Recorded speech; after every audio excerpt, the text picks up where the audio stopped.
ప్రభుని యేసుక్రీస్తు నామమున అందరికీ ప్రైజ్ ద లార్డ్. నేడు హెబ్రోను క్యాలెండర్ వాగ్దానము కీర్తన గ్రంథము 2వ అధ్యాయము 11వ వచనము. భయభక్తులు కలిగి యెహోవాను సేవించుడి, గడగడ వణుకుచు సంతోషించుడి. ఈ అధ్యాయము మన ప్రభుని యేసుక్రీస్తు వారి గురించినటువంటి అధ్యాయముగా మనము చూస్తాము. ప్రవచన అధ్యాయముగా మనము చూస్తూ ఉంటాము. ఈ అధ్యాయము ప్రభుని యేసుక్రీస్తు వారిని పరిచయం చేస్తున్నటువంటి అధ్యాయముగా మనము చూస్తూ ఉన్నాము. ఆయన పరిచయం చేసేటువంటి విధానములో అనేక మంది ఆయనను అపహాసించేటువంటి వారు, ఆయనను తృణీకరించేటువంటి వారు, ఆయనను హేళన చేసేటువంటి వారు ఉంటారని ఈ అధ్యాయములో రాయబడినటువంటి విధానము మనము చూస్తూ ఉంటాము. కాబట్టి ఇక్కడ ప్రతి ఒక్కరు రాజులు, భూపతులు, ప్రజలందరూ ఆయన సేవించేటువంటి రోజు ఒకటి వస్తుంది. ఆయన నామమును గుర్తెరిగేటువంటి రోజు ఒకటి వస్తుంది. ఆయన యందు భయభక్తులు కలిగేటువంటి రోజు ఒకటి వస్తుంది. ఆయన గణపరిచేటువంటి రోజు ఒకటి వస్తుంది. ఎవరైతే అపహాసిస్తూ వచ్చారో, ఎవరైతే ఆయనను తృణీకరిస్తూ వచ్చారో, ఎవరైతే ఆయనను విసర్జిస్తూ వచ్చారో వారందరూ సిగ్గుమాలినటువంటి ముఖముతో, తెల్లవారినటువంటి ముఖముతో ఉన్నటువంటి వారుగా కనిపించేటువంటి రోజు ఒకటి వస్తూ ఉంటుంది. కాబట్టి ఇక్కడ భయభక్తులు కలిగి యెహోవాను సేవించుడి, ఆయనే సేవించాలి. ఈ భూమి అంతటకు, సర్వ సృష్టికి ఆయనే దేవుడు. మన ప్రభుని యేసుక్రీస్తు వారే దేవుడు. ఆయన తప్ప వేరొక దేవుడు లేడు. ఆకాశం అందే కానివ్వండి, భూమి అందే కానివ్వండి, ఆయన తప్ప వేరొక దేవుడు లేడు. వేరొక దేవతలను, వేరొక విగ్రహములను మీరు చేసుకోనకూడదు. నేనే యెహోవాను, నన్నే సేవించాలి అని మనం అనేకమైనటువంటి వచనాలను మనం చూస్తూ ఉంటాం. కాబట్టి ఇక్కడ ప్రభుని యేసుక్రీస్తు వారు అందరికీ దేవుడు, అందరికీ ప్రభువు, అందరికీ రక్షణ ఇవ్వటానికి ప్రభుని యేసుక్రీస్తు వారు వచ్చారు. మన కొరకై, మన పాపముల కొరకై, మన అపరాధముల కొరకై, మన దోషముల కొరకై ఆయన మన ప్రభుని యేసుక్రీస్తు వారు కలవరి సిలువలో ఆఖరి రక్తపు బొట్టు వరకు రక్తమును కార్చి ఆయన బిడ్డలుగా, ఆయన స్వకీయ సాంపత్యముగా దేవుడు మనందరినీ అంగీకరిస్తూ వచ్చాడు. కాబట్టి ఉదయకాల సమయంలో ఇంకా ఎవరైతే ప్రభుని యేసుక్రీస్తు వారి యందు విశ్వాసం ఉంచలేదో, ప్రభుని యేసుక్రీస్తు వారిని నమ్మలేనటువంటి వారుగా ఉన్నారో, నిడే రక్షణ దినము, నిడే అనుకూలమైనటువంటి సమయము ఎందాకని మనము వాయిదాలు వేస్తూ ఉంటాము. ఆయన రక్షణను నిర్లక్ష్యముగా కలిగినటువంటి వారముగా ఉంటాము. నిడే రక్షణ దినము, నిడే అనుకూలమైనటువంటి సమయము. ప్రభుని యేసుక్రీస్తు వారు అందరికీ దేవుడు. అపొస్తలుల కార్యములు 10వ అధ్యాయము 36వ వచనంలో అందరికీ ప్రభువు, అందరికీ రాజు, సర్వ సృష్టికి సృష్టికర్త అయినటువంటి దేవుడు, రాజులకు రాజు, ప్రభులకు ప్రభు, మన ప్రతి పాపము నుంచి మనలను తప్పించినటువంటి దేవుడు, ఆయన రక్తము చేత మనలను కొన్నటువంటి దేవుడు.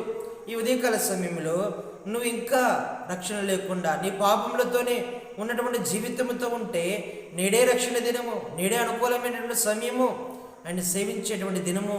ఈరోజు నీకు అవకాశం ఇస్తూ వచ్చాడు దేవుడు. ఈరోజు మనం అందరము దేవుని సేవించేటువంటి రోజు ఒకటి వచ్చింది.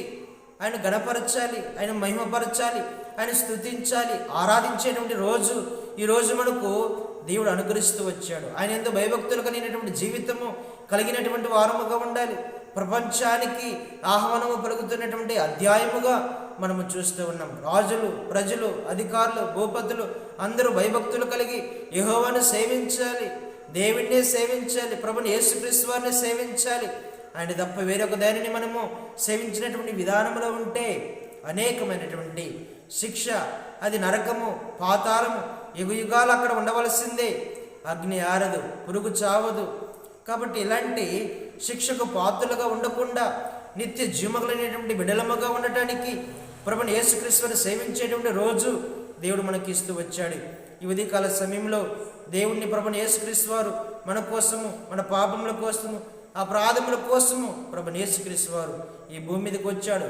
లోక పాపము మోసుకొని పోవు దేవుని గొర్రెపిల్లగా ఈ భూమి మీదకి వచ్చాడు. మన ప్రతి పాపము నుంచి తప్పించడానికి ప్రభుని యేసుక్రీస్తు వారు ఈ భూమి మీదకి వచ్చాడు. లోకరక్షకుడుగా, ఇమ్మానుయేలుగా ఈ భూమి మీదకి వచ్చాడు. కాబట్టి భయభక్తులు కలిగి ఆయన సేవించేటువంటి రోజు మనకి ఇస్తూ వచ్చాడు. ఇంకా రక్షణను నిర్లక్ష్యంగా చేస్తున్నటువంటి విధిమలో ఉన్నటువంటి వారముగా ఉంటే ఆయన ఉగ్రతను మనం తప్పించుకోలేము. ఆయన కోపమును మనము తప్పించుకోలేము, ఆయన దండనను మనము తప్పించుకోలేము. కాబట్టి భయభక్తులు కలిగి ఆయన సేవించేటువంటి వారముగా, ప్రభుని యేసుక్రీస్తుని సేవించే వారముగా ఉండాలి. బైబిల్లో అనేకమైనటువంటి భయభక్తులు కలిగి ఉన్నారు. భయము ఉండాలి, భక్తి ఉండాలి. ఏది కొరత అయినా మన జీవితంలో అది లోటుగానే కనిపిస్తూ ఉంటుంది. భయము కలిగినటువంటి జీవితం ఉండాలి, భక్తి కలిగినటువంటి జీవితం ఉండాలి. అబ్రహాము గారు ఆదికాండము 22వ అధ్యాయంలో, అబ్రహామా నీవు నాకు భయపడుచున్నావని నేను ఎరుగుదును అని ప్రభుని యేసుక్రీస్తు వారు అంటూ ఉంటాడు. కాబట్టి దేవునికి భయపడినటువంటి వాడు అబ్రహాము గారు. అలాగా అనేక మంది, యోసేపు గారు కూడా దేవునికి భయపడుతూ వచ్చాడు. యాకోబు గారు, దావీదు గారు, నెహెమ్యా, మోషే, ఇలాగా భక్తులందరూ దేవునికి భయపడినటువంటి వారు, భక్తి కలిగినటువంటి వారు. ఇక్కడ మనము చూస్తే భయభక్తులు కలిగి యెహోవాను సేవించాలి. యోబు గారు దేవుని యందు భయభక్తులు కలిగినటువంటి వాడు, చెడుతనమును అసహించుకున్నటువంటి వాడు, చెడుతనము నుంచి తొలగిపోయేటువంటి వాడు. చెడుతనము తనకు ఎంతో అసహ్యకరముగా ఉన్నటువంటిదిగా ఉన్నది. కాబట్టి అంత భయభక్తులు కలిగినటువంటి వాడుగా ఉన్నాడు. యథార్థవంతుడుగా, న్యాయవంతుడుగా, దేవుని యందు భయభక్తులు కలిగినటువంటి వాడుగా ఉంటూ వచ్చాడు యోబు గారు. మన జీవితంలో కూడా మనము భయము ఉండాలి, భక్తి కూడా ఉండాలి, భయభక్తులు కలిగినటువంటి జీవితం ఉండాలి. సంపూర్ణమైనటువంటి జీవితంతో సేవించాలి, ఆరాధించాలి. నేను తప్ప వేరొక దేవుని మీరు సేవించకూడదు. ఆకాశం అందే కానివ్వండి, భూమి అందే కానివ్వండి, దేనిని కూడా మీరు సేవించకూడదు. నేను తప్ప వేరొక దేవుడు లేడు, నన్నే సేవించాలి అనే నిర్గమకాండము 23వ అధ్యాయము 25వ వచనంలో మనము చూస్తూ ఉంటాము. కాబట్టి దేవుణ్ణే, మన ప్రభుని యేసుక్రీస్తు వారిని సేవించాలి. కాబట్టి ఉదయకాల సమయంలో మనం ఎవరిని సేవిస్తూ ఉన్నాము అనేది మనకు అర్థం కావాలి. దేవుని సేవిస్తూ ఉన్నామా, లేకపోతే ఈ లోకంలో ఉన్నటువంటి మన యొక్క ఆశలను, కోరికలను, మన యొక్క లోక కోరికలను వీటి వెంట మనము పరిగెత్తుకుంటూ వాటిని సేవించేటువంటి వారముగా ఉన్నామా? ఏటి విషయంలో మనము కలిగినటువంటి వారముగా ఉన్నాము? ఈరోజు దేవుని యందు భయభక్తులు కలిగి ఆయన సేవించమని దేవుడు వాగ్దానం ఇస్తూ ఉన్నాడు. మన జీవితంలో ఇది కొరతగా ఉన్నదేమో, మన జీవితంలో ఇది లేదేమో, ఇది కనిపించడం లేదేమో.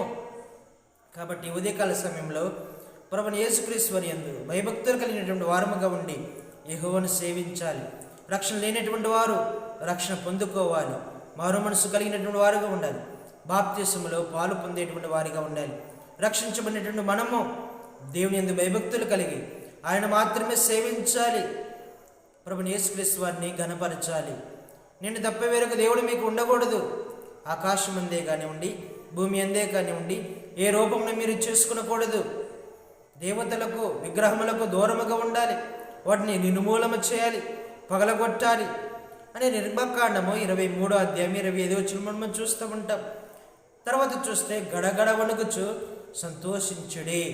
దేవుని యందు భయభక్తులు కలిగినటువంటి జీవితము కావాలి. మన ప్రభుని యేసుక్రీస్తు వారు ఎంతో పరిశుద్ధత కలిగినటువంటి దేవుడు. కాబట్టి ఆయన వాక్యమునకు, ఆయన సన్నిధికి మనము భయపడేటువంటి వారముగా ఉండాలి. గడగడ వణుకుచు ఉండాలి. ఆయన సన్నిధికి వచ్చేటప్పుడు మనము మన హృదయము గడగడ వణిగేటువంటిదిగా ఉండాలి. మన యొక్క తలంపులు, ఆలోచనలు గడగడ వణుక్కొని ఆయన సన్నిధిలో దీన మనసులు కలిగి, దీనత్వము కలిగి మనము కూర్చొని మర్యాదగా, గౌరవముగా ఆయన గణపరిచే వరముగా, ఆరాధించేటువంటి వరముగా ఉండాలి. గడగడ వణిగే వరముగా ఉండాలి. మన దేవుడు అంత రోషము కలిగినటువంటి దేవుడు, అంత భక్తి కలిగినటువంటి దేవుడు, అంత శ్రద్ధాభక్తులు మన మీద చూపిస్తున్నటువంటి దేవుడు. కాబట్టి భయంకరమైనటువంటి ఆయన నామమును మనము కూడా గడగడ వణుకుచు ఆయన సన్నిధికి భయపడేటువంటి వారముగా ఉండాలి. నిర్గమకాండము 3వ అధ్యాయంలో మోషే నీవు నిలుచున్నటువంటి స్థలము అది ఎంతో పవిత్రమైనటువంటిది, నీ చెప్పులు విప్పి ఇక్కడ ఉండు అని అన్నప్పుడు ఎంతో భయపడిపోతూ వచ్చాడు. దేవుని సన్నిధికి మనం భయపడేటువంటి వారముగా ఉండాలి. దేవుడంటే భయపడేటువంటి వారముగా ఉండాలి. గడగడమున కూర్చునేటువంటి వారముగా ఉండాలి. గౌరవముగా మర్యాదగా ఉన్నటువంటి వారముగా ఉండాలి.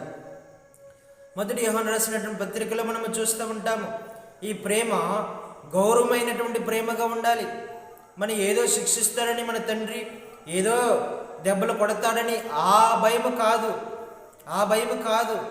అది కొంతకాలం ఉంటుంది, కొంతకాలము పోతూ ఉంటుంది. అలాంటి భయం కాదు. శాశ్వతమైనటువంటి గడగడ వణుకుచు గౌరవముగా కలిగినటువంటి ప్రేమ కలిగినటువంటి వారముగా ఉండాలి. ఇప్పుడు ఒక తండ్రి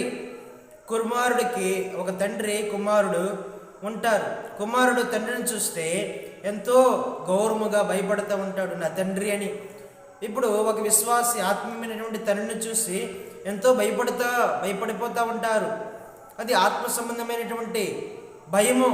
ఇలాగ మనము ప్రభుని యేసుక్రీస్తు వారి యందు విశ్వాసము కలిగినటువంటి వారముగా ఉండి, గౌరవము కలిగినటువంటి వారముగా, ప్రేమ కలిగినటువంటి వారముగా ఉండి, మనము ఎప్పటికప్పుడు గడగడ వణుకుచు భయము కలిగినటువంటి వారముగా ఉండాలి.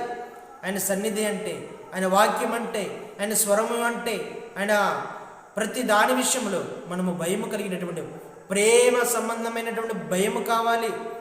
ఏదో శిక్షిస్తాడని, ఏదో కొరడా దెబ్బలతో కొడతాడని, ఏదో దండన చేస్తాడని అలాంటి భయము కాదు. ప్రేమ కలిగినటువంటి భయము, గౌరవము కలిగినటువంటి భయము మొదటి యోహాను రాసినటువంటి పత్రికలో చాలా చక్కగా వివరిస్తూ వచ్చాడు. మనము చదువుకుంటే ఆ యొక్క గౌరవము, ఆ యొక్క ప్రేమ ఏంటో మనకు అర్థమవుతూ ఉంటుంది. కాబట్టి అప్పుడు మనము దేవుని యందు భయభక్తులు కలిగి ఉంటే మన హృదయం సంతోషముగా ఉంటుంది, మన ఆనందము కలిగినటువంటి జీవితము కలిగినటువంటి వారముగా ఉంటాము. మన యొక్క తలంపుల్లో సంతోషం ఉంటుంది, మన యొక్క చూపులో సంతోషం ఉంటుంది, మన యొక్క క్రియలలో సంతోషం ఉంటుంది. ఎందుకని?